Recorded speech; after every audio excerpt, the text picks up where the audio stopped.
Hello student, जैसा कि हमने आपसे एक प्रॉमिस किया था कि हम चैप्टर वाइज सीरीज शुरू करेंगे जो कि एनसीईआरटी बेस्ड रहेगा और नीट के पॉइंट ऑफ व्यू से रहेगा, जो कि बायोलॉजी का हम सीरीज शुरू कर रहे हैं। तो मैंने आप लोगों को एक इंट्रोडक्शन वीडियो भी डाला था, उसमें मैंने बोला था कि चैप्टर 8 से शुरू करेंगे, जिसका वेटेज हर साल, ऐसे हर साल तो नहीं बोल सकते क्योंकि एनटीए से फिक्स तो बोलता नहीं है, पर हमने जो एनालिसिस किया उसके हिसाब से मुझे पता चला कि हर साल 3 to 4 क्वेश्चंस, यानी डेली ऐसे हर ईयर नीट में वहां से क्वेश्चन ऐसे 3 से 4 क्वेश्चन जनरली पूछ लिया जाता है। ठीक है, तो हम ऐसे एक एवरेज मान के चलते हैं कि 3 से 4 क्वेश्चन आएंगे। अगर 3 आए तो 12 मार्क्स होंगे और 4 आए तो 16 मार्क्स, यानी कम नहीं होते हैं।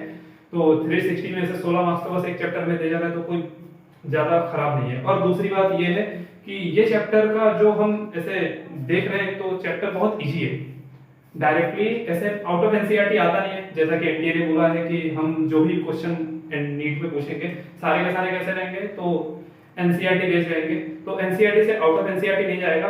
और दूसरी बेनिफिट ये है कि इस चैप्टर से, पार्टिकुलर इस चैप्टर की बात करें तो ओनली फॉर इस चैप्टर के लाइनों से ही पूछा जा रहा है। आजकल के जो पेपर आ रहे हैं, जब से एनटीए ने बोला है कि एनसीईआरटी बेस्ड पूछेंगे तो लाइन से ही पूछा जा रहा है, तो ज्यादा टफ नहीं है। और चलिए हम शुरू करते हैं, जो कि कम बातें करके बिना बात बकवास किए हम लेक्चर शुरू करते हैं। ठीक है, तो लेक्चर चैप्टर 8 से शुरू करेंगे और चैप्टर 8 जो हमारा नाम है कोशिका जीवन की इकाई। ठीक है, तो हम शुरू करते हैं उस चैप्टर की थोड़ी सी इंट्रोडक्शन। पहले चैप्टर का नाम लिख लें, चैप्टर 8 क्या नाम है? कोशिका जीवन की इकाई। ठीक है, चलिए 1 मिनट में देख लो कैमरे में ये कवर हो रहा है क्या?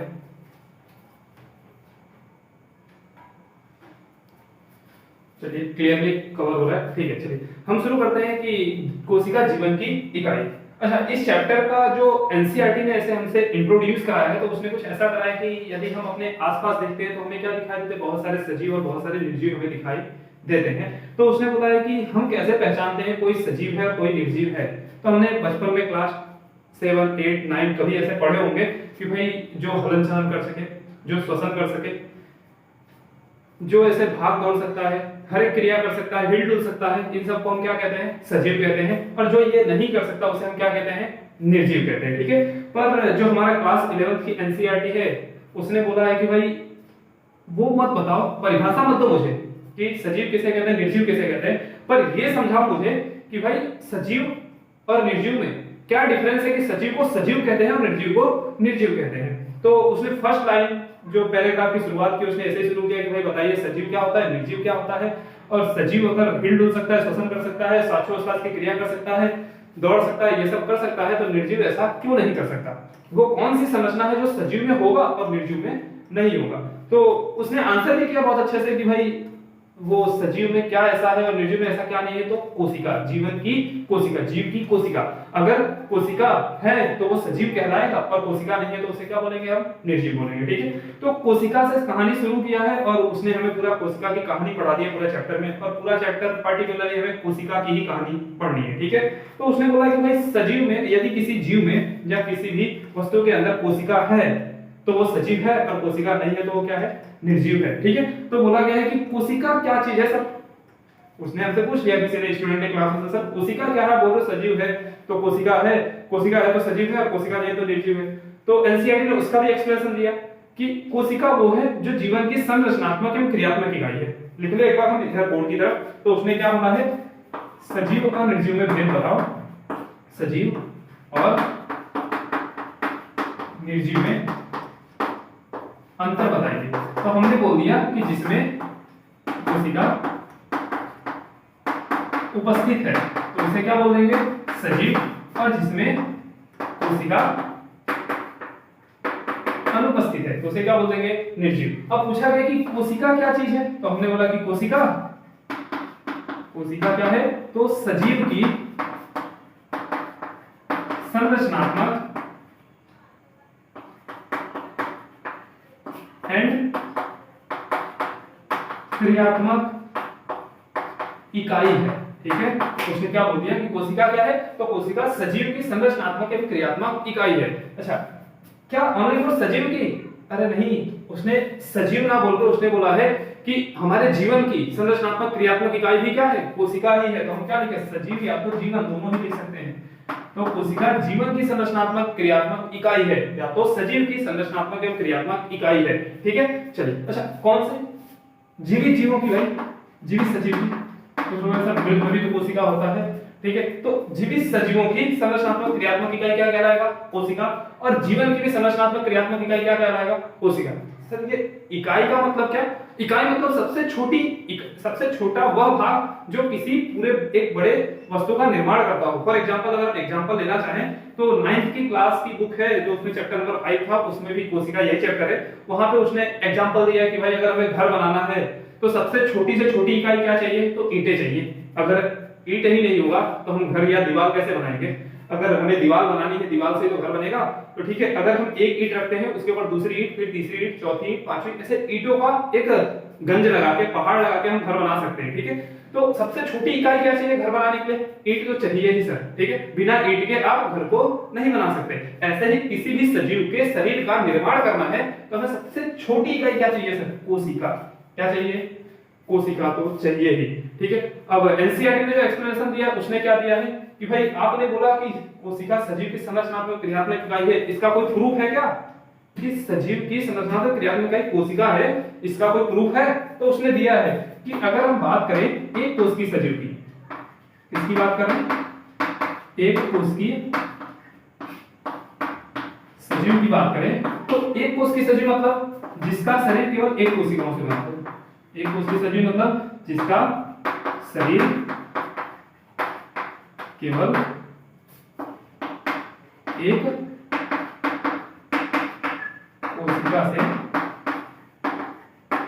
बना हो। ठीक है, अच्छा एक कोश की सजीव मतलब जिसका शरीर बस एक ही कोशिका से बना है, और एक कोशिका वही तो सर जो सबसे छोटी इकाई है।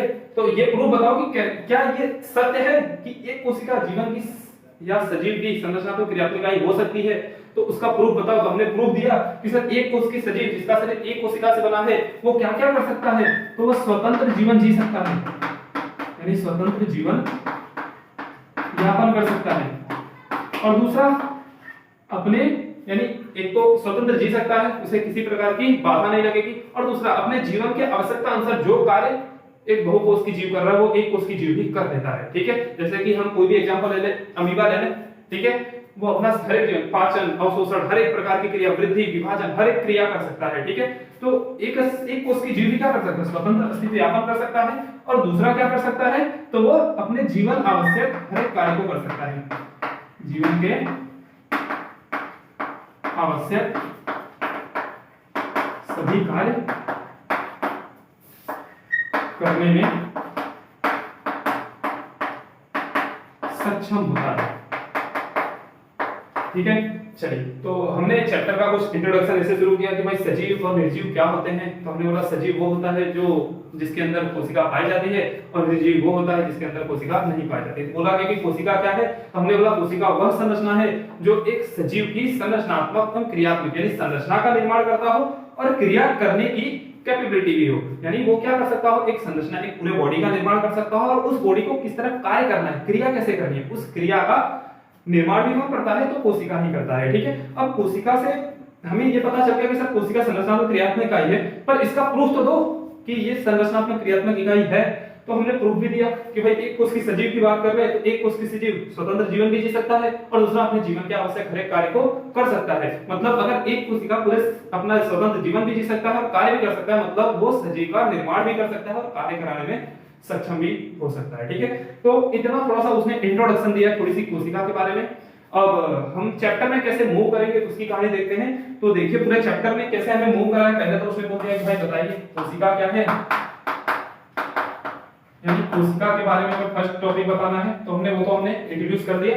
सेकंड टॉपिक की बात करें तो उसने बोल दिया कि भाई डिस्कवरी, खोज की बात करें, कोशिका की खोज कैसे हुआ। ठीक है, उसके बाद उसने बोला कि कोशिका सिद्धांत बताइए। अगर खोज हो गया तो उसका सिद्धांत भी कुछ था, तो हमने बोला ठीक है भाई कोशिका सिद्धांत की बात कर लेंगे। उसके बाद कोशिका सिद्धांत हो गया तो उसने बोला है कि भाई कोशिका सिद्धांत हो गया तो उसका अध्ययन भी तो करो।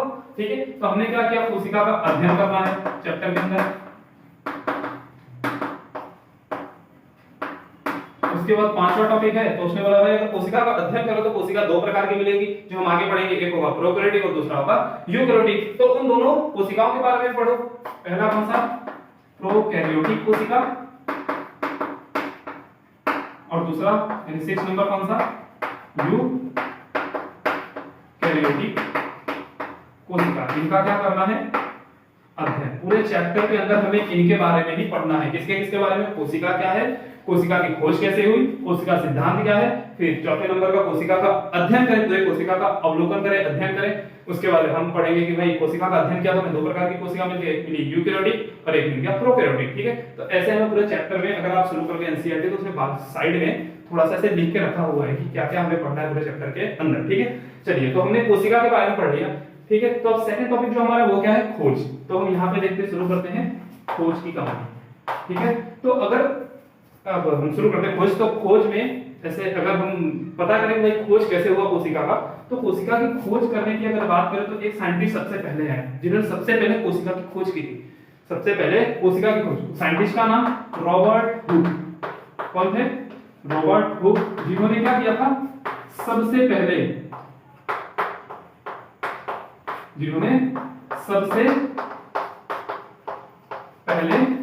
कोशिका की खोज की। ठीक है, सबसे पहले कोशिका की खोज की थी।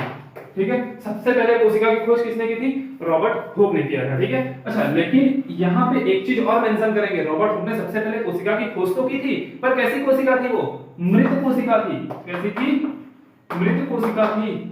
और ये कोशिका किसके अंदर से खोजा गया था, तो कॉर्क की पतली लेयर में से। आप समझते हो क्या, कॉर्क की पतली स्तर लेके हमने क्या किया था, तो कोशिका की खोज की थी। अच्छा कॉर्क क्या है, तो पहले के जमाने में साइंटिस्ट लोग केमिकल्स जो होते हैं, केमिकल के ऊपर वो ढक्कन नहीं हुआ करता था, तो लकड़ी का कॉनिकल जैसा कोन जैसा संरचना बना के उसे ढकते थे, उसे हम क्या बोलेंगे, कॉर्क। ठीक है, तो हमने क्या किया था, कॉर्क हमने नहीं, रॉबर्ट हुक ने किया था। तो रॉबर्ट हुक ने क्या किया, कॉर्क की एक पतली लेयर ली और उस लेयर का जब अध्ययन किया उन्होंने माइक्रोस्कोप के अंदर, तो उन्हें क्या मिल गया, कोशिका मिला। वो खुश हो गए, भाई हमें तो कोशिका मिल गया, मैंने कोशिका की खोज कर दी। पर वो कोशिका सबसे पहले तो खोजा था, पर वो जीवित नहीं थी। कैसी थी, मृत कोशिका थी। कैसी थी, मृत कोशिका खोजा गया था। तो ये कैसे पता चला सर कि इन्होंने मृत कोशिका खोजा है, तो एक और साइंटिस्ट आए थे सेकंड नंबर पे, जिनका नाम क्या था, एंटोनी वॉन ल्यूवेनहुक। ठीक है, क्या नाम था, एंटोनी वॉन ल्यूवेनहुक। ठीक है, इन्होंने भी आया तो इन्होंने बोल दिया कि भाई मैंने भी सबसे पहले कोशिका खोजी है।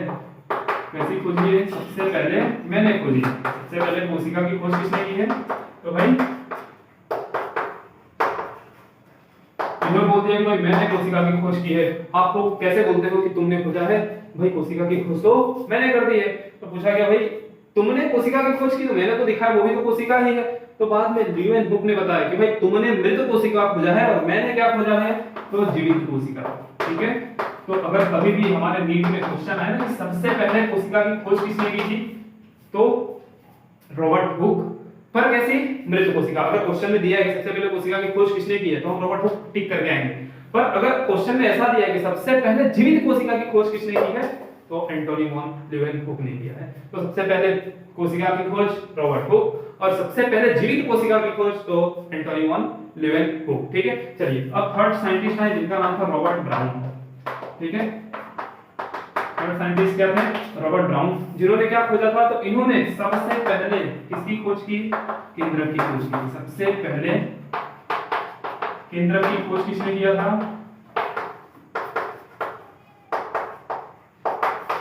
रॉबर्ट ब्राउन ने किया था। सन भी लिख लें तो 1831 में, 1831 में किसने, रॉबर्ट ब्राउन ने क्या किया था, सबसे पहले केंद्रक की खोज की थी। कोशिका के अंदर केंद्रक पाया जाता है, उसकी खोज की थी। ठीक है, उसके बाद हमारे एनसीईआरटी में एक वर्ड नहीं दिया है, पर प्रीवियस ईयर में पूछा हुआ है, और ऐसे कुछ अदर रेफरेंस बुक करते हैं तो हमें आंसर या क्वेश्चन ऐसे पूछ लिया जाता है कि वो साइंटिस्ट का नाम। तो चौथे नंबर की अगर बात करें तो पुरकिंजे करके थे, पुरकिंजे करके साइंटिस्ट चौथे नंबर पे हैं, और उन्होंने किसकी खोज कर दी थी, तो इन्होंने जीव द्रव्य की खोज की। किसकी खोज की, जीव द्रव्य की खोज किसने कर दी, तो पुरकिंजे ने कर दिया। ठीक है, अच्छा इसके बाद हमारा जो चैप्टर 8 शुरुआत है, उसके जस्ट इस साइड देखेंगे तो एक साइंटिस्ट का थोड़ा सा इंट्रोडक्शन दिया है। वो साइंटिस्ट का नाम क्या है, जीएन रामचंद्रन। ठीक है, क्या नाम है, जीएन रामचंद्रन, जो इंडियन साइंटिस्ट है, जिन्होंने क्या किया था, तो कोलेजन एक प्रोटीन होता है, ठीक है, तो उस कोलेजन प्रोटीन की उन्होंने क्या किया था, इन्होंने कोलेजन प्रोटीन की तीसरी कुंडली संरचना की खोज किए थे, ठीक है। तो ये थोड़ा सा हमारा इंट्रोडक्शन खोज वाला पार्ट हो गया, ये हमारा इंट्रोडक्शन वाला पार्ट हो गया। एक बार हम क्विक रिवीजन करते हैं फटाफट क्या क्या हुआ था, ठीक है। तो देखिए हमने बोला कि भाई चैप्टर 8 कोशिका जीवन की इकाई, इसके बारे में आप थोड़ा समझाइए। तो हमने बोला कि भाई जीव, अगर हम आसपास देखें तो क्या सजीव और निर्जीव पाए जाते हैं। तो हमने बोला कि सजीव और निर्जीव में ऐसा क्या है कि सजीव सजीव कहलाएगा और निर्जीव निर्जीव कहलाएगा। तो उसका एक्सप्लेनेशन ऐसे दिया गया कि भाई जिसके अंदर कोशिका है वो क्या कहलाएगा, सजीव, और जिसके अंदर कोशिका नहीं है वो क्या कहलाएगा, निर्जीव। अब पूछा गया कि सर सजीव कोशिका है और नहीं है तो निर्जीव, यानी कोशिका ही क्या है उसके बारे में बताइए। तो हमने बोला कोशिका, एनसीईआरटी ने ऐसे हमें एक्सप्लेन दिया कि भाई कोशिका वह चीज है जो सजीव के संरचना और क्रिया दोनों का ही निर्माण करती है। तो हमने बोला कि इसका प्रूफ क्या है भाई कि सजीव और कोशिका सजीव की संरचनात्मक क्रियात्मक इकाई दोनों ही है। तो उसका प्रूफ एनसीईआरटी ने वापस दिया कि भाई अगर एक कोश की सजीव की बात करें तो एक कोश की सजीव स्वतंत्र जीवन भी जी सकता है और दूसरा अपने जीवन के समक्ष जितने भी कार्य करना हो वह सभी आवश्यक कार्य अपने आप कर सकता है, यानी सक्षम है करने का। तो वो क्या है, यानी एक कोशिका अपना स्वतंत्र जीवन भी जी सकता है, दूसरा अपना कार्य भी कर सकता है, मतलब सजीव के संरचनात्मक क्रियात्मक इकाई के रूप में कोशिका को हम कह सकते हैं, ठीक है। अब बोला गया कि चलो ठीक है सर, हमने मान लिया कि ये सब कर लेते हैं, कोशिका के बारे में आपने इंट्रोडक्शन दे दिया, कोशिका भी समझ आ गया। तो बताइए कि कोशिका की खोज किसने की थी, कैसे पता चला कि कोशिका ही संरचनात्मक क्रियात्मक इकाई है। तो उसका एक्सप्लेनेशन दिया कि भाई खोज सबसे पहले रॉबर्ट हुक ने की थी, पर वह जो कोशिका थी वो क्या थी, मृत कोशिका थी, जो कॉर्क की पतली लेयर में से हमने निकाला था, ठीक है। फिर बोला गया कि जीवित, सबसे पहले जीवित कोशिका किसने खोजी थी, तो उसका आंसर दिया कि एंटोनी वॉन ल्यूवेनहुक ने सबसे पहले जीवित कोशिका की खोज की थी। सबसे पहले खोज रॉबर्ट हुक पर मृत थी, पर सबसे पहले जीवित एंटोनी वॉन ल्यूवेनहुक, ठीक है। चलिए उसके बाद रॉबर्ट ब्राउन आए, जिन्होंने किसकी खोज की थी, केंद्रक की खोज की थी। कोशिका के अंदर केंद्रक की खोज सबसे पहले किसने की थी, रॉबर्ट ब्राउन ने। लगभग सन कौन सा था, तो 1831 था, ठीक है। चलिए उसके बाद हम बात करें तो हमारे एनसीईआरटी में नहीं दिया है डाटा, जो कि पुलकिंजे करके एक साइंटिस्ट थे जिन्होंने किसकी खोज की थी, तो पुलकिंजे ने किसकी खोज की थी, जीव द्रव्य की थी। अच्छा, हमारे एनसीईआरटी में दिया, पर क्लास 11 की अगर आप एनसीईआरटी पढ़ते हो तो उसमें दिया हुआ है पुलकिंजे ने जीव द्रव्य की खोज की थी, ठीक है। उसके बाद हम बात करते हैं जीएन रामचंद्रन, जो कि थोड़ा सा इंट्रोडक्शन दिया गया, हमारे इंडियन साइंटिस्ट है। उन्होंने क्या किया था, तो कोलेजन प्रोटीन की तिहरी कुंडली संरचना की खोज की थी, ठीक है। तो ये हमने थोड़ा सा इंट्रोडक्शन पढ़ा, ये इंट्रोडक्शन हुआ, ये खोज की बारी हो गई। और हमारा थर्ड पॉइंट क्या आता है, तो थर्ड पॉइंट आता है कोशिका सिद्धांत, ठीक है। तो आई होप आप लोग को ये समझ पड़ा होगा। तो आप एक बार मैं साइड हो जाता हूं, स्क्रीनशॉट ले लें, नोट साथ साथ बनाते रहें। एनसीईआरटी जरूर पास में रखें, एनसीईआरटी आप पास में रखें, ठीक है। एनसीईआरटी से रेफरेंस लें नोट्स बनाते समय। इसके अलावा हमने लेक्चर पढ़ाया, उसके बाद आप एनसीईआरटी एक बार रीड जरूर करें। मैं लाइन टू लाइन हर एक वर्ड को यहाँ पे परफॉर्म करूंगा, हर एक वर्ड का मतलब समझाऊंगा, हर एक वर्ड को लिखूंगा, आपको उसे केयरफुली सुनना है। और उसके बाद जैसे ही लेक्चर आप देख लेते हैं उसके बाद आप नोट्स प्रॉपर बनाएं, उसके बाद आप उसे एनसीईआरटी रीड करें। और कुछ क्वेश्चंस जो मेरे से कनेक्टेड है उन्हें मैं भेज दूंगा, तो वो क्या करेंगे, कुछ क्वेश्चन जो डीपीपीएस के फॉर्म में है, उस डीपीपीएस के क्वेश्चन जो लेक्चर रिलेटेड होगा उसे मैं दूंगा, आप उसे जरूर सॉल्व करें, ठीक है। इतना करने के बाद भी आप कहीं जाएं, क्योंकि इतना कर लिया तो आपका ये चैप्टर अच्छे से प्रिपेयर हो जाएगा, ठीक है। तो मैं साइड होता हूं, आप एक बार स्क्रीनशॉट ले लें। चलिए तो फिर हम नेक्स्ट आगे बढ़ते हैं कि भाई हमने इंट्रोडक्शन देख लिया, खोज देख लिया, अब थर्ड टॉपिक जो हमारा एनसीईआरटी ने शुरू किया वो है कोशिका सिद्धांत, ठीक है। तो मैं हेडिंग डालता हूं, चलिए मैंने हेडिंग डाल दिया कोशिका सिद्धांत। अब कोशिका सिद्धांत है क्या, तो कोशिका सिद्धांत है कि भाई कोशिकाओं को हमने कैसे क्या क्या बताया, उसके बारे में कुछ साइंटिस्ट आए और कोशिकाओं के बारे में अपना अपना एक सिद्धांत दिया, और वो सिद्धांत को हम थोड़ा सा इंट्रोड्यूस करते पढ़ते हैं, ठीक है। तो एक साइंटिस्ट आए थे 1838 में, सन है 1838। जो साइंटिस्ट कौन से, कहां के थे, जर्मन के थे, ठीक है। और उनका नाम क्या था, तो मैथियस स्लाइडर। क्या नाम था, मैथियस स्लाइडर। जो क्या थे, तो एक वनस्पति वैज्ञानिक थे। क्या थे, वनस्पति वैज्ञानिक, ठीक है। 1838 में एक साइंटिस्ट थे जो जर्मनी के थे, और वो क्या थे, उनका नाम क्या था, मैथियस स्लाइडर। और जो थे क्या, वनस्पति वैज्ञानिक थे। इन्होंने क्या किया था, तो इन्होंने अलग अलग बहुत सारे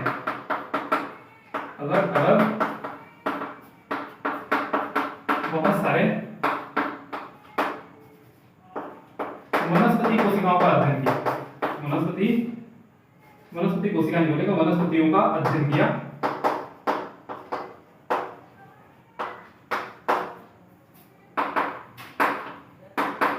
और इन्होंने बताया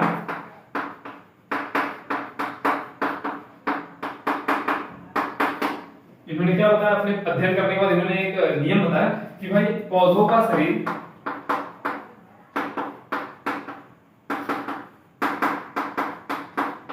कोशिकाओं से मिलकर बना है। पौधों का शरीर किससे मिलकर है? कोशिकाओं से मिलकर बना है, ठीक है। जिसे जो बाद में ऐसे बोला कि पौधों का शरीर किससे मिलकर बना है? कोशिकाओं से मिलकर बना है, जो बाद में पौधों में ऊतकों का निर्माण करते हैं, जो बाद में पौधों में ऊतकों का निर्माण करते हैं, ठीक है। उसके बाद सेकंड साइंटिस्ट आ गए जो सन क्या था 1839, ठीक है। 1838 में साइंटिस्ट कहाँ के थे? ब्रिटिश के थे, साइंटिस्ट ब्रिटिश के थे। नाम क्या था उनका? थियोडोर स्वान, थियोडोर स्वान, थियोडोर स्वान, ठीक है। उन्होंने अच्छा वो थे क्या? तो थियोडोर स्वान एक तरह से प्राणी वैज्ञानिक थे, ठीक है। अच्छा मोस्ट ऑफ स्टूडेंट को एक प्रॉब्लम होता है कि भाई स्वान प्राणी वैज्ञानिक है कि स्लाइडर प्राणी वैज्ञानिक है, कि स्वान वनस्पति वैज्ञानिक है कि स्लाइडर वनस्पति वैज्ञानिक है। तो मेरे हिसाब से तो मैंने एक ट्रिक बनाई थी जब मेरे को ऐसे कंफ्यूजन होता था, तो मैंने ऐसे बनाया था भाई ऐसे कोई अपने दिल पे ना ले या कोई ऐसे फिर बोले ना, वो मेरा एक निमोनिक्स है। आपको अच्छा लगे तो ठीक है याद कर लीजिएगा, नहीं है अच्छा लगे तो फिर स्किप कर सकते हैं, ठीक है। तो मेरा ऐसा निमोनिक था कि भाई स्वान मतलब क्या? संस्कृत वर्ड हम पढ़ते हैं तो स्वान मतलब डॉग होते हैं, ठीक है। और डॉग क्या है? एक एनिमल है, ठीक है। तो स्वान वैज्ञानिक प्राणी वैज्ञानिक होंगे। स्वान क्या है? प्राणी वैज्ञानिक, ठीक है। और ये प्राणी है तो भाई स्लाइडर तो वनस्पति होंगे, ठीक है। तो ये मेरा एक निमोनिक्स था, अगर किसी को बुरा लगे तो आई एम सॉरी, पर मेरा एक निमोनिक है, याद करने का तरीका है। अगर आपको भी ऐसे कंफ्यूजन होता तो याद कर सकते हैं, ठीक है। अब इन्होंने क्या किया था? तो इन्होंने अलग अलग प्राणियों का अध्ययन किया, अलग अलग प्राणी कोशिकाओं का अध्ययन किया और इन्होंने अपने अध्ययन पर से अध्ययन किया और इन्होंने बताया,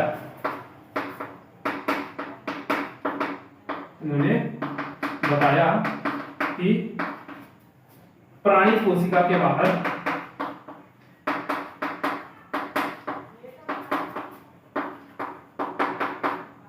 प्राणी कोशिका के बाहर एक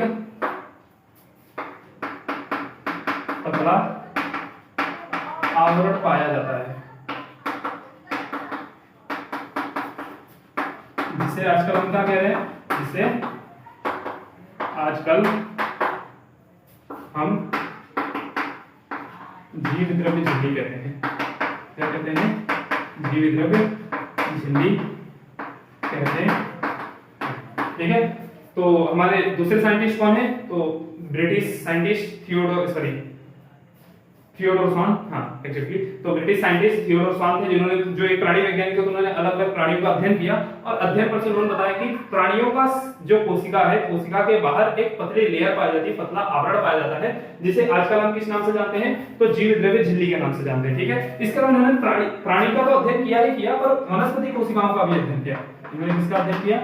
वनस्पति कोशिका का भी अध्ययन किया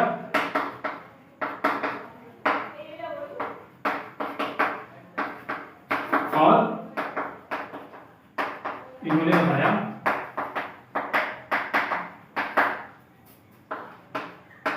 वनस्पति कोशिका के बाहर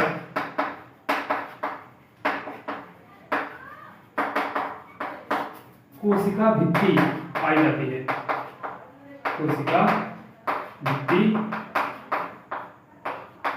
पाई जाती है, जो इनका विशिष्ट लक्षण है, जो इनका विशिष्ट लक्षण है। तो हम पढ़ते हैं कोशिका सिद्धांत। तो कोशिका सिद्धांत में क्या होगा भाई? साइंटिस्ट है कुछ दो लोग, उन्होंने क्या बताया? तो एक साइंटिस्ट 1838 में जो कहाँ के थे? जर्मनी के थे, और उनका नाम क्या था? तो मैथियस स्लाइडर था, जो कैसे थे, तो वनस्पति वैज्ञानिक थे। ठीक है, अब वनस्पति वैज्ञानिक थे तो अध्ययन किस पे करेंगे, वनस्पतियों पे। तो उन्होंने बहुत सारे अलग अलग प्रकार के वनस्पतियों का अध्ययन किया और उन्होंने बताया कि वनस्पतियों का शरीर जो है कोशिकाओं से मिलकर बना है और कोशिकाएं ही मिलकर क्या बनाती है, वनस्पतियों का यानी पौधों का ऊतक का निर्माण करके। ठीक है, तो अब सेकंड साइंटिस्ट एक साल बाद आए 1838, पीछे पीछे दौड़े भाई, हम भी कुछ बताएंगे। तो बताने आ गए कौन, तो ब्रिटिश के थे और उनका नाम क्या था, थियोडोर स्वान। ठीक है, और थियोडोर स्वान थे क्या, प्राणी वैज्ञानिक। तो किसका अध्ययन करेंगे, प्राणियों का। तो उन्होंने प्राणी कोशिकाओं का अध्ययन किया, बताया कि प्राणी कोशिका के बाहर एक लेयर पाई जाती है, एक पतली परत पाई जाती है, जो आजकल हम उस परत को क्या बोलते हैं, तो आजकल हम उस परत को जीवद्रव्य झिल्ली के नाम से जानते हैं। ठीक है, उसके बाद उन्होंने प्राणियों का तो किया ही किया, वनस्पति कोशिकाओं का भी अध्ययन किया। जब वनस्पति कोशिकाओं का अध्ययन किया तो उन्होंने क्या बोला कि भाई वनस्पति कोशिकाओं के बाहर भी एक लेयर पाई जाती है और वह लेयर क्या है, कोशिका भित्ति है, जो कि इनकी एक विशिष्ट लक्षण है। वनस्पति कोशिकाओं का क्या है, एक विशिष्ट लक्षण है कोशिका भित्ति का होना। ठीक है, अब दोनों साइंटिस्टों ने अपना अपना परिकल्पना दिया, अपना अपना सिद्धांत दिया, पर कुछ समय बाद दोनों ने संयुक्त होकर कोशिका सिद्धांत दिया। कौन दोनों, तो सर हम लिखेंगे स्वान और स्लाइडर। स्लाइडर ने संयुक्त कोशिका सिद्धांत प्रस्तुत किया, संयुक्त कोशिका सिद्धांत प्रस्तुत किया। ये संयुक्त कोशिका सिद्धांत था क्या, तो भाई प्राणियों का शरीर, प्राणी या वनस्पति, वे दोनों प्राणी, एक प्राणी वैज्ञानिक थे, एक वनस्पति वैज्ञानिक थे, तो दोनों के लिए ही देंगे ना। तो प्राणी एंड वनस्पति कोशिका, यानी प्राणी और वनस्पति का शरीर, कोशिका एवं उसके उत्पादों का बना होता है, कोशिका एवं उसके उत्पादों का बना होता है। दोनों ने संयुक्त रूप से क्या दिया, तो दोनों ने संयुक्त रूप से एक परिकल्पना दे दी, एक अपना सिद्धांत दिया। उनका संयुक्त सिद्धांत क्या है, तो प्राणियों का शरीर हो कि वनस्पति का शरीर हो, सभी का शरीर किससे मिलकर, या तो प्राणी या तो वनस्पति, सभी प्राणी और वनस्पतियों का शरीर कोशिका एवं कोशिका के उत्पादों से मिलकर बना है। ठीक है, कोशिका एवं उसके उत्पादों से मिलकर बना होता है। पर इन्होंने अभी भी एक क्वेश्चन का आंसर नहीं दिया था, दोनों ने अभी तक एक क्वेश्चन का आंसर नहीं दिया था। वो क्वेश्चन क्या था कि भाई नई कोशिका बनती कैसी है, यानी नया कोशिका कैसे बनेगा।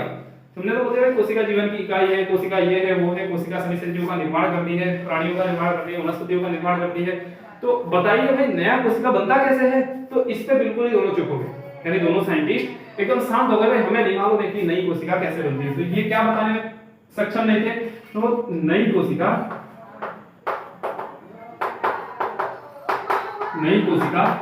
कैसे बनती है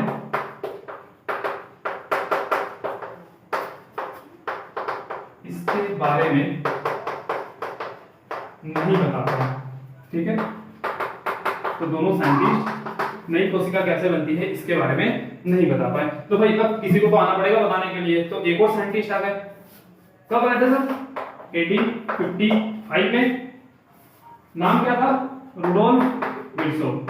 क्या नाम था, रुडोल्फ विर्सो। ठीक है,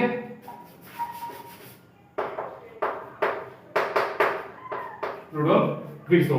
ठीक है, कब आए थे, 1855 में। और इन्होंने क्या बताया, तो भाई इनका सिद्धांत था, इन्होंने किया क्या, तो एक तरह से स्लाइडर और स्वान के क्या किया, स्लाइडर एवं स्वान के सिद्धांत को क्या किया इन्होंने, रूपांतरित कर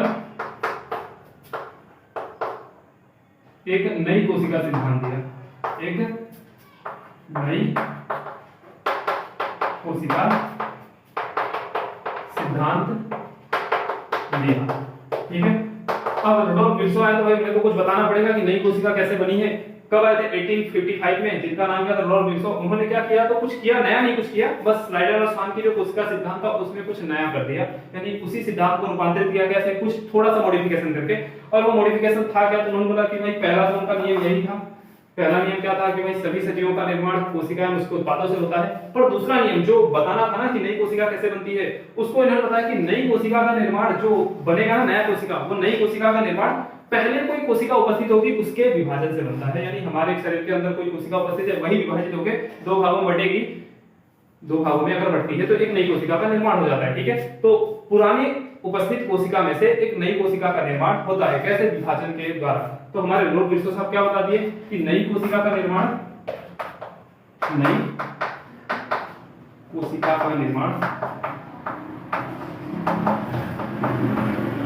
पूर्व अस्तित्व में रही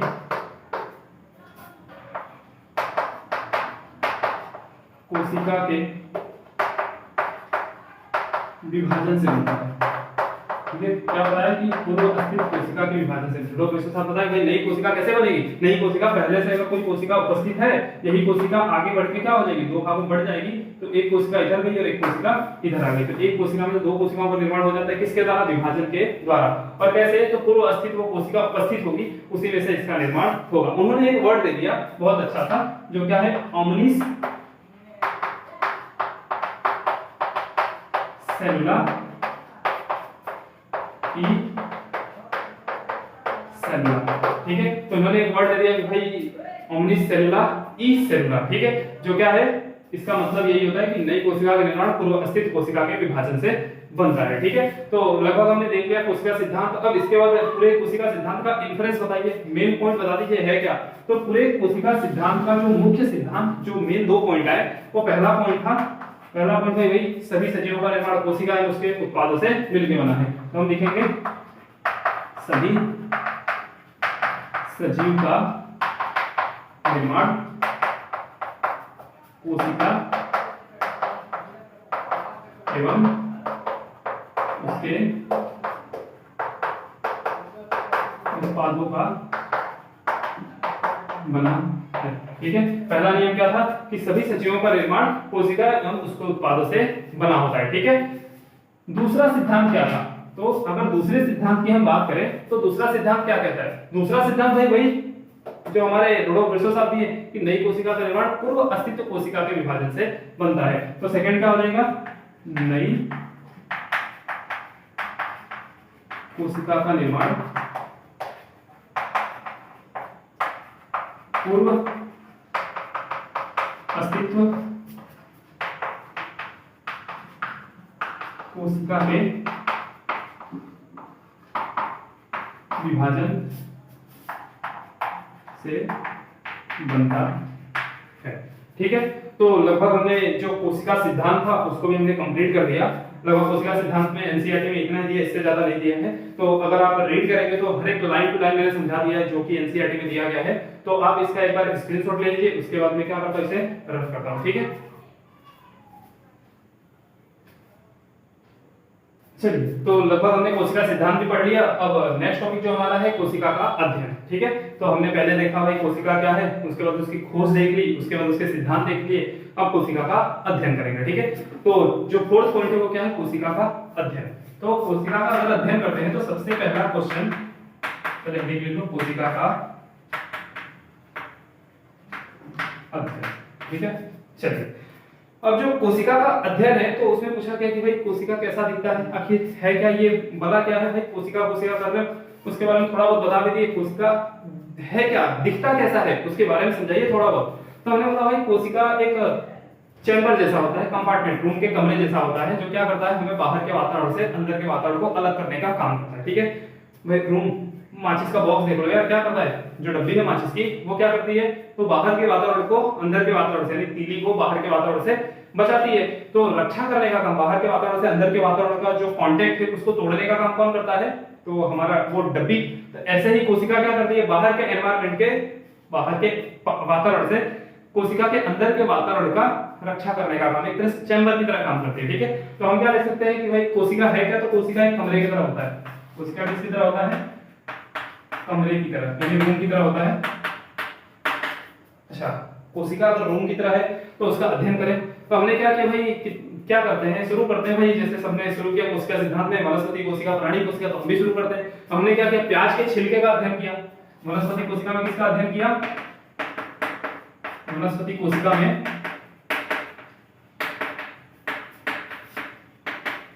प्याज के छिलके का अध्ययन किया। किसका किया? प्याज के छिलके का अध्ययन किया। और जब प्याज के छिलके का अध्ययन किया तो हमें क्या मिला कि भाई प्याज के छिलके का अध्ययन करने पे हमें एक कोशिका का संरचना का पता चला कि वनस्पति कोशिका कैसी दिखती है। ठीक है, अच्छा प्राणियों में वनस्पति को देख लिया, प्राणियों में क्या किया, तो प्राणी कोशिका के अध्ययन के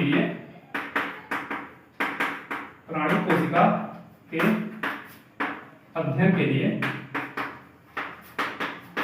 हमने क्या किया, तो गाल की कोशिकाओं पे, गाल है ना, गाल के अंदर से पतली सी लेयर, हमने कभी 11th का एक्सपेरिमेंट किया होगा, यानी लैब के अंदर जाते हैं तो बायोलॉजी के अंदर लैब टीचर ये कराते ही है कि गाल के अंदर की कोशिका को निकालो और फिर उसका भाई अब मालूम नहीं आपके स्कूल में वो लैब होता है, वो प्रैक्टिकल होता है कि नहीं होता है, हमारे समय में तो होता था।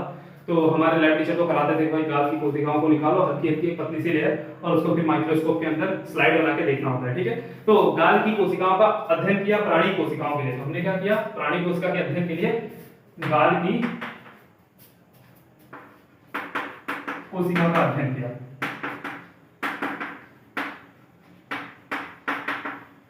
जब हमने कोशिकाओं का अध्ययन किया, वनस्पति कोशिका और प्राणी कोशिका का अध्ययन किया, तो हमें अलग अलग प्रकार की आकार मिली, अलग अलग प्रकार की आकृति मिली। तो उसके आधार पे हमने क्या किया, उनको और डिस्टिंग्विश किया, यानी और बंटवारे किए। तो हम अगर आकार की बात करें, अगर हेडिंग डालता हूं आकार की, तो आकार में अलग अलग प्रकार के आकार मिले। जैसे कि अगर हम बात करें माइकोप्लाज्मा की, अगर माइकोप्लाज्मा की बात करें तो इसका आकार कितना होता है, 0.3 माइक्रोमीटर होता है, म्यूमीटर लिख सकते हैं, माइक्रोमीटर। इसी का एक प्रकार होता है पीपीएलओ, माइकोप्लाज्मा का एक प्रकार होता है पीपीएलओ, जिसका आकार कितना होता है 0.1 माइक्रोमीटर। तो अगर हमसे पूछे कि माइक्रो एक तरह से दोनों क्या होते हैं, प्रोकैरियोटिक होते हैं। ठीक है, तो प्रोकैरियोटिक का आकार 0.1 से 0.3 माइक्रोमीटर पर छोटे ऑर्गेनिज्म के लिए। ठीक है, पर बड़े के लिए कितना बोला गया, तो बड़े के लिए कुछ जगहों पे लिखा है कि प्रोकैरियोटिक कोशिका, कुछ जगहों में लिखा है प्रोकैरियोटिक कोशिका का आकार 1 से 2 माइक्रोमीटर, और कुछ जगहों पे लिखा है 3 से 5 माइक्रोमीटर। ठीक है, तो अगर हम एवरेज देखें दोनों का, तो यहां से ले ले 2 और यहां से ले ले 5, टोटल कितना हो गया, 2 से 5 माइक्रोमीटर होता है प्रोकैरियोटिक कोशिका की बात कर रहे हैं तो। ठीक है, अगर इसी तरह एक और दिया है एनसीईआरटी में आरबीसी की कोशिका, आरबीसी मतलब रेड ब्लड सेल्स, लाल रक्त कणिका, लाल रक्त कोशिका, इसका आकार कितना दिया है, तो उसने बोला 5 से 7 माइक्रोमीटर होता है। ठीक है, और उसने एक और डाटा दे दिया है कि भाई यूकैरियोटिक का आकार कितना होता है, यूकैरियोटिक कोशिका का आकार 10 से 20 माइक्रोमीटर होता है। ठीक है, इसके अलावा उसने बोला है कि सबसे बड़ी कोशिका क्या है और सबसे लंबी कोशिका क्या है। ठीक है, तो अगर सबसे बड़ी कोशिका की बात करते हैं, सबसे बड़ी कोशिका की, तो सबसे बड़ी कोशिका शुतुरमुर्ग का अंडा है। सबसे बड़ी कोशिका क्या है, शुतुरमुर्ग का अंडा है। ठीक है, और सबसे लंबी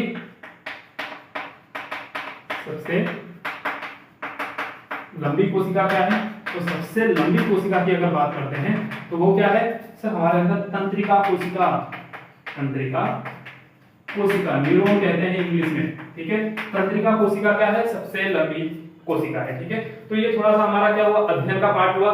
पर अभी हमने क्या देखा, स्टेज देखिए, हमने बस वनस्पति कोशिका के लिए प्याज के छिलके का अध्ययन किया, प्राणी कोशिका के लिए गाल कोशिकाओं का अध्ययन किया। जब हमने ये सब अध्ययन कर लिया तो हमें आकार मिले और कुछ आकृतियां मिली। ठीक है, तो आकार की बात करते हैं तो आकार में सब माइकोप्लाज्मा 0.3 माइक्रोमीटर था, उसका ही एक प्रकार था पीपीएलओ। अच्छा, full form pleuropneumonia like organism. ठीक है, प्लूरोनिमोनिया लाइक ऑर्गेनिज्म, और हिंदी मतलब क्या होता है, तो प्लूरोनिमोनिया लाइक मतलब, तो आई थिंक मुझे याद है सम जीवाणु ऐसे कुछ होता है। ठीक है, तो याद आएगा, मैं नेक्स्ट लेक्चर में आपको बता दूंगा। तो प्लूरोनिमोनिया लाइक ऑर्गेनिज्म 0.1 माइक्रोमीटर का होता है। उसके बाद प्रोकैरियोटिक कोशिका 1 से 2 माइक्रोमीटर कुछ जगह लिखा है, कुछ जगह 3 से 5 माइक्रोमीटर लिखा। हमने एवरेज लिया तो कितना आ जाएगा, एक तरह से मान लिया है 2 से 5 माइक्रोमीटर प्रोकैरियोटिक कोशिका होती होगी। ठीक है, उसके बाद आरबीसी कोशिका कितने आकार क्या है, तो 5 से 7 माइक्रोमीटर का होता है। उसके बाद हम बात करें यूकैरियोटिक कोशिका की, तो 10 से 20 माइक्रोमीटर की होती है।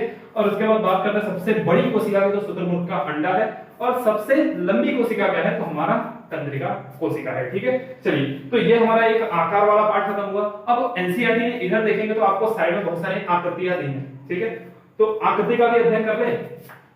तो एनसीईआरटी का सेकंड क्या है, आकृति बताइए भाई, आकृति किसकी कैसी कैसी है। तो भाई आकृति की अगर बात करो, सबसे पहले आरबीसी की आकृति दी है, लाल रक्त कणिका की। लाल रक्त कणिका की आकार कैसा है, तो लाल रक्त कणिका का आकार उसने दिया गोल प्लस उभय अवतलाकार, ठीक है, यानी दोनों तरफ अवतल। अवतल समझते हैं क्या आप लोग, मैं बताता हूं।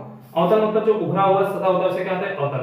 एक होगा तो अवतल, एक हुआ तो अवतल। भाई दो अवतलों को मिला दो तो इधर भी अवतल इधर भी अवतल, दो द्वि अवतला या तो उसे उभय अवतला भी कहते हैं। तो आरबीसी का आकार कैसा होगा, एक तो गोल हो सकता है और दूसरा उभय अवतलाकार हो सकता है। तो हम लिख ले, पहला क्या होगा, आरबीसी की आकृति कैसी होगी, गोल प्लस गोल या तो उभय अवतलाकार, ठीक है। भाई आरबीसी हो गई तो डब्ल्यूबीसी भी थोड़ा थोड़ा है। भाई मेरी भी आकार के बारे में बताओ थोड़ा बहुत। तो ठीक है भाई, आजा तुम।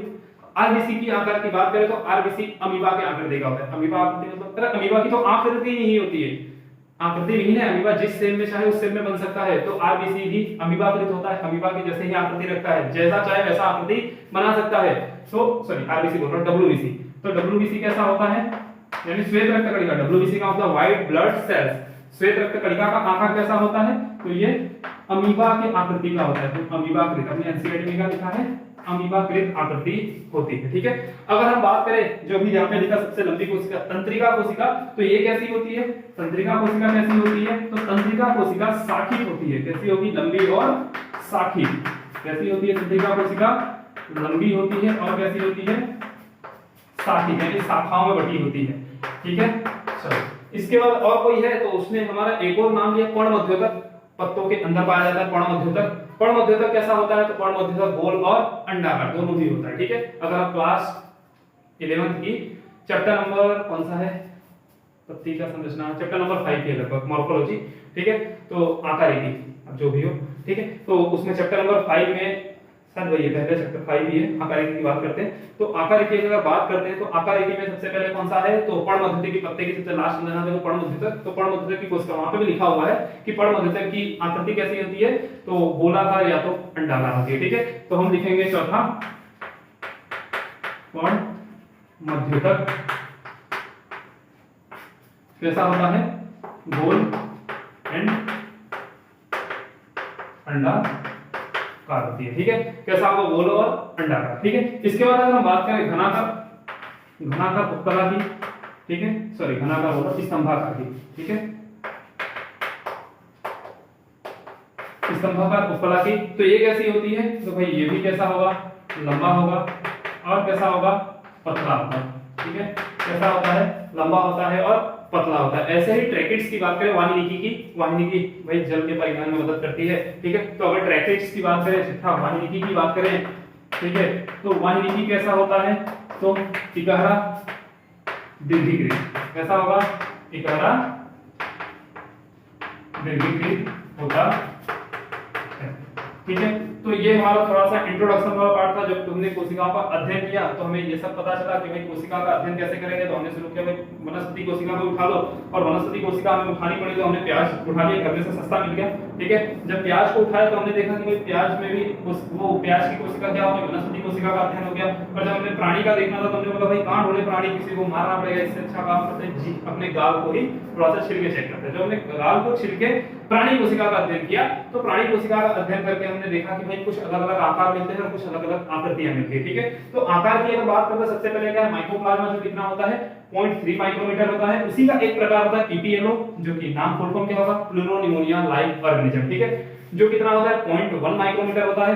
ऐसे ही हमारा एक और प्रोकैरियोटिक कोशिका जिसका आकार अलग अलग हमारे अलग अलग चैप्टर्स में अलग अलग आकार दिए। चैप्टर 2 में 1 से 2 माइक्रोमीटर दिया है और वहीं चैप्टर 5 में 3 to 5, चैप्टर 8 में 3 to 5 माइक्रोमीटर दिया है। तो हम एवरेज ले लेते हैं भाई 2 से 5 माइक्रोमीटर। अगर पूछ लिया प्रोकैरियोटिक कोशिका नीट में तो हम 2 से 5 लगा देंगे, या तो इनमें से दिया होगा तो ये लगा देंगे, ठीक है। चलिए उसके बाद बात करते हैं आरबीसी की। तो आरबीसी का आकार कितना होता है, 5 से 7 माइक्रोमीटर होता है। ऐसे ही हम यूकैरियोटिक कोशिका की बात करते हैं तो उसका आकार 10 से 20 माइक्रोमीटर होता है। सबसे बड़ी कोशिका क्या है, सबसे बड़ी कोशिका है शुतुरमुर्ग का अंडा। और सबसे लंबी कोशिका क्या है, सबसे लंबी कोशिका होती है हमारे पास तंत्रिका कोशिका, ठीक है। इसके बाद हमने बोला आकार तो हमने पढ़ लिया, अब आकृति की कहानी बताएं। तो आकृति क्या है, आरबीसी गोल और उभयआकार होता है। डब्ल्यूबीसी अमीबा की आकृति की होती है। तंत्रिका कोशिका लंबी और शाखित होती है। पर्णमध्योतक कोशिका गोल और अंडाकार होती है। स्तंभाकार कैसी होती है, तो लंबा और पतला होता है, और वाहिनी की इकहरा और दीर्घीकृत होता है, ठीक है। हाँ, इकहरा और कैसा होता है, दीर्घीकृत होता है, ठीक है। चलिए, तो हमने लगभग आकृति आकार उसका अध्ययन कर लिया, पर अध्ययन करते करते हमें पता चला कि भाई थोड़ा सा ओवरव्यू तो देखें कोशिका कैसी दिखती है। तो हमने जब कोशिका बनाया तो हमें कोशिकाओं में कुछ अध्ययन, हमने दो कोशिकाएं बनाता हूँ, एक बनाता हूँ प्रोकैरियोटिक और एक बनाता हूँ यूकैरियोटिक, ठीक है। दो कोशिकाओं को बनाते हैं। तो एक प्रोकैरियोटिक कोशिका बनाओ तो उसके बाहर क्या था, तो कुछ आवरण देखने को मिला था, और इसके बारे में क्या था, एक आवरण देखने को मिला था, ठीक है। जब हमने देखा तो ये क्या हो गया भाई, कोशिका भित्ति,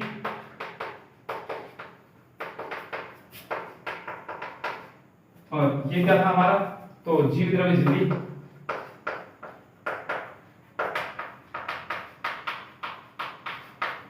इसके बाहर देखा तो यहाँ पे भी क्या था, कोशिका भित्ति,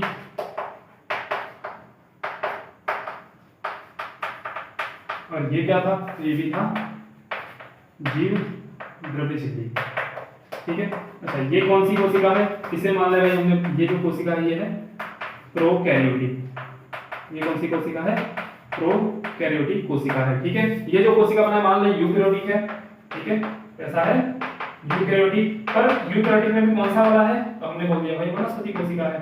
कौन सी कोशिका है, वनस्पति। अच्छा, अगर हम प्राणी कोशिका बनाए तो क्या होगा, सब लोग यहाँ पे बना लो, क्या फर्क पड़ता है, प्राणी कोशिका भी बना लेते हैं, ठीक है। अगर प्राणी कोशिका की, एक मिनट,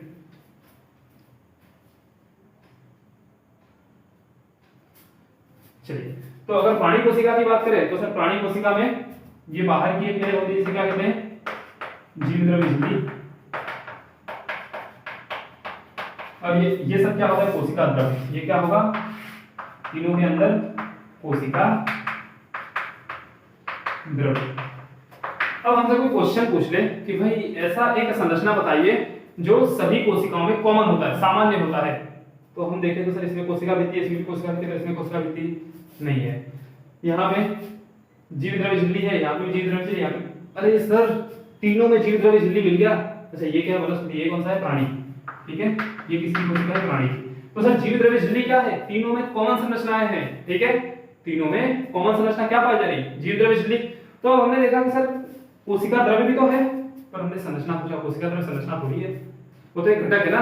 अब कोशिका द्रव्य के अंदर क्या क्या था सर, कोशिका द्रव्य के अंदर कुछ में झिल्ली युक्त कोशिकांग थे, किसमें बिना झिल्ली युक्त कोशिकांग थे, ठीक है। और जो झिल्ली युक्त कोशिकांग थे उसमें भी कुछ दोहरी झिल्ली से आवृत थे, कुछ एकल झिल्ली से आवृत थे, ठीक है।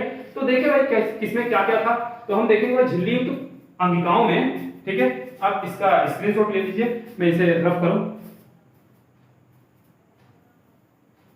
अब हमसे पूछा गया कि भाई झिल्ली युक्त, झिल्ली विहीन, एकल झिल्ली, दोहरी झिल्ली क्या है उसके बारे में बताइए। तो हमने बोला कि सर हर एक कोशिका द्रव्य के अंदर, सभी के अंदर कुछ में अंगिकाएं पाई जाती हैं। वो अंगिकाएं कैसी होती हैं, कुछ में झिल्ली युक्त होती हैं, कुछ में झिल्ली विहीन होती हैं, और कुछ में दोहरी झिल्ली युक्त होती हैं, कुछ में एकल झिल्ली युक्त होती है। तो हमने क्या किया, झिल्ली की आवश्यकता के आधार पर, झिल्ली की उपस्थिति के आधार पर कोशिकाओं को तीन भागों में बांट दिया, यानी अंगिकाओं को, कोशिका के अंगिकाओं को तीन भागों में बांटा। कौन कौन से, एक था झिल्ली विहीन, झिल्ली विहीन अंगिका,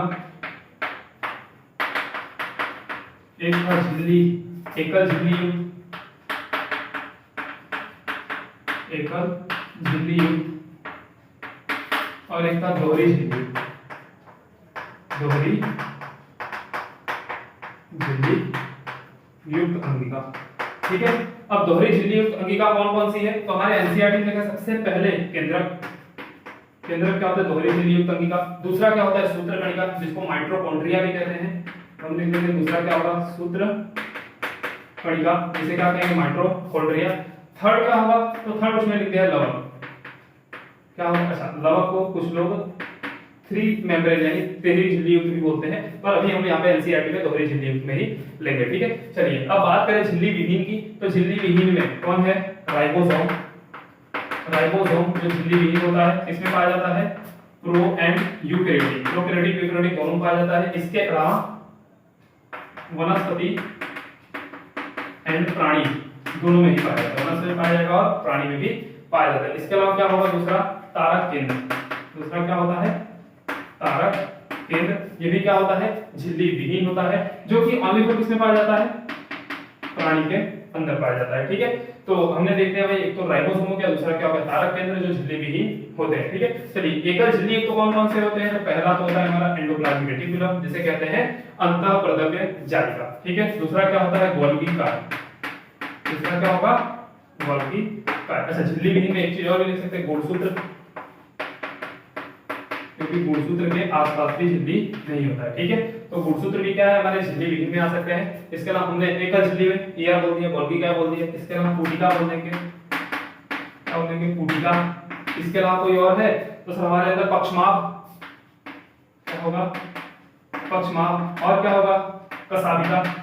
कसाभिका कौन सी वाली, तो सर ओनली फॉर यूकैरियोटिक वाली, कौन सी वाली, यूकैरियोटिक कोशिका। अच्छा, यूकैरियोटिक कोशिका। इसके अलावा और भी कोई है क्या सर, ऑक्सीसोम, सॉरी पैरोक्सीसोम, ऑक्सीसोम होगा, पैरोक्सीसोम क्या है, पैरोक्सीसोम। इसके अलावा स्फेरेनोसोम, स्फेरेनोसोम।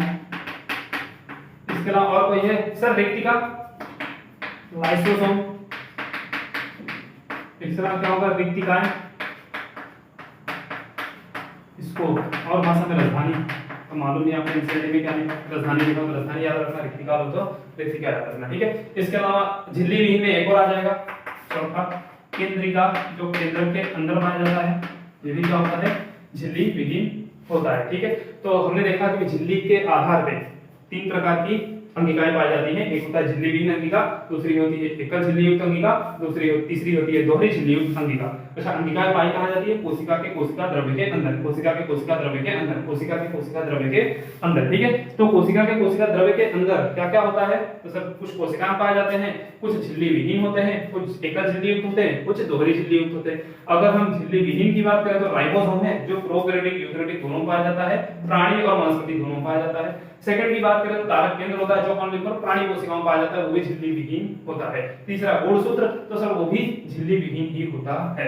केंद्रिका, वो भी झिल्ली विहीन होता है। तो एकल झिल्ली तो कौन कौन से सर, ये लिखा है ना, एंडोप्लाज्मिक रेटिकुलम, अंतःप्रद्रव्य जालिका, गोल्गी कार, पुटिका, पक्षमाभ, कसाभिका। कसाभिका कौन सी, यूकैरियोटिक वाली, प्रोकैरियोटिक वाली की बात नहीं कर रहे। ठीक है, उसके बाद पैरोक्सीसोम, उसके बाद स्फेनेरोसोम, उसके बाद लाइसोसोम, उसके बाद रिक्तिकाएं यानी राजधानी होती है एकल झिल्ली युक्त। ठीक है, अब हम बात करते हैं दोहरी झिल्ली युक्त की। तो दोहरी झिल्ली युक्त में सबसे पहले केंद्रक होता है, फिर सूत्रकणिका होती है, फिर प्लवक होता है। ठीक है, तो ये हमने थोड़ा सा ओवरव्यू की बात करी। हमने सबसे पहले कोशिका के बारे में पढ़ा, उसके बाद उसकी खोज के बारे में पढ़ा, उसके बाद कोशिका सिद्धांत के बारे में पढ़ा, उसके बाद कोशिका का अध्ययन किया। अब कोशिका का जब हमने अध्ययन किया था, हमें 2 प्रकार की कोशिका मिल गई, एक मिल गया प्रोकैरियोटिक और एक मिल गया यूकैरियोटिक। ठीक है, तो नेक्स्ट वीडियो में मैं आपको प्रोकैरियोटिक कोशिका का पूरा अध्ययन करेंगे, क्योंकि अब चैप्टर में 2 ही टॉपिक पढ़ना है आपने को, या तो प्रोकैरियोटिक कोशिका या तो यूकैरियोटिक कोशिका। तो नेक्स्ट वीडियो में आप लोग को प्रोकैरियोटिक का बनाऊंगा, उसके नेक्स्ट में हम पूरा यूकैरियोटिक कोशिकाओं का अध्ययन करेंगे। Thank you. तो अगर आपको लेक्चर अच्छा लगा हो तो आप इसे लाइक कीजिए, शेयर कीजिए, और आपको कोई फ्रेंड सर्कल में हो जिसको नीट 2023 देना हो तो उसे भी ये शेयर जरूर करें वीडियो को। ठीक है, जिससे कि उनको मैक्सिमम बेनिफिट हो सके, क्योंकि मैं एनसीईआरटी की हर एक लाइनों को कवर कर रहा हूं। आप इसे पढ़ने के बाद एक बार एनसीईआरटी रीड कीजिएगा, आपको हर एक लाइन मिल जाएगा। ठीक है, और नीट में लाइन से ही आएगा, एनसीईआरटी से ही आएगा। ठीक है, मतलब हर एक वर्ड का मैं मतलब समझाते चल रहा हूं। तो आप नोट प्रॉपर बनाएं, एनसीईआरटी रीड करें, इससे रिलेटेड कुछ रेफरेंस बुक से क्वेश्चन सॉल्व करें। ठीक है, चलिए तो फिर मिलते हैं हम नेक्स्ट वीडियो में। Thank you.